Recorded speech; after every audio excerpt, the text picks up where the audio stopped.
Hey everyone, Connor here from the Daubers, and over this week we saw UK Versus bring out a speculation video on the top 15 characters they think will be in the set for Teenage Mutant Ninja Turtles. And honestly, bar 4 of them, maybe 5, I was entirely thinking opposite characters. So I thought this will be a good comparison video to see clearly who has the more comprehensive list and knows their stuff about the Turtles. So let's dive straight into it.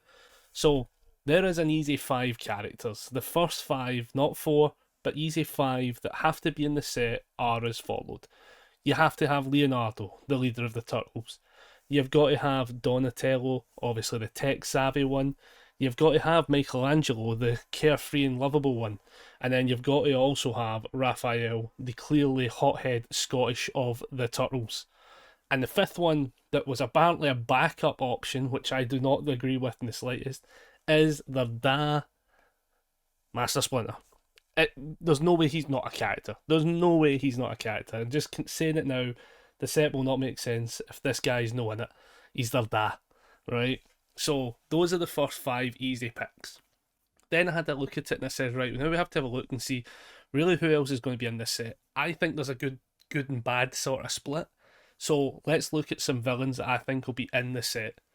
So, starting off first of all, in episode 1 of Tales of the Teenage Mutant Ninja Turtles, we do see the first of the robot minions that comes after them.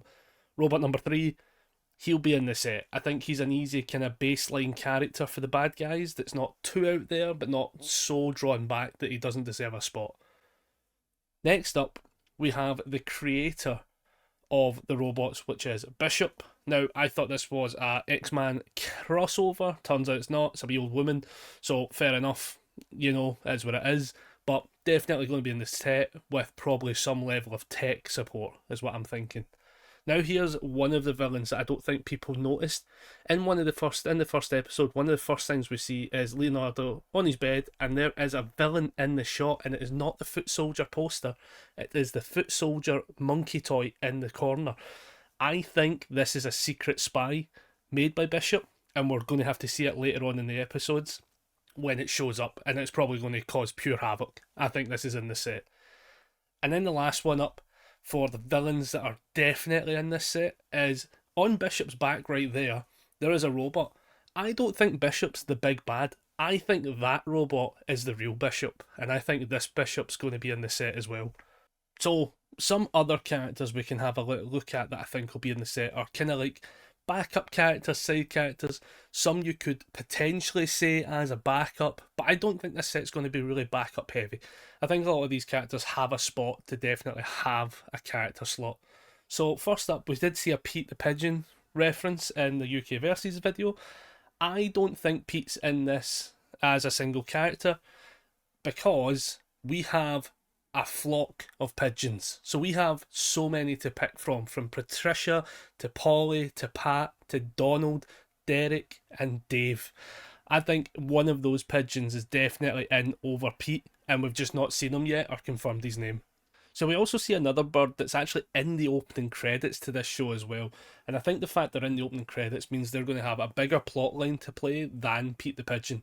And that is Callum the Chicken. I think Callum is most definitely in this set. It makes no sense why he's next to Raphael. I think they're going to have some kind of like random adventure in this show, and it's just going to have to blossom. In episode 1 as well, we also see another animal that I definitely think will be in it, and that is Paul the Pug, who is pissing on the wall in the very first episode. They give this guy way too much screen time, where I can't really think of any reason why he doesn't become a character. So another character I think is definitely going to have one of the wild card spots is Unknown Streamer number 2 from the opening credits of episode 1.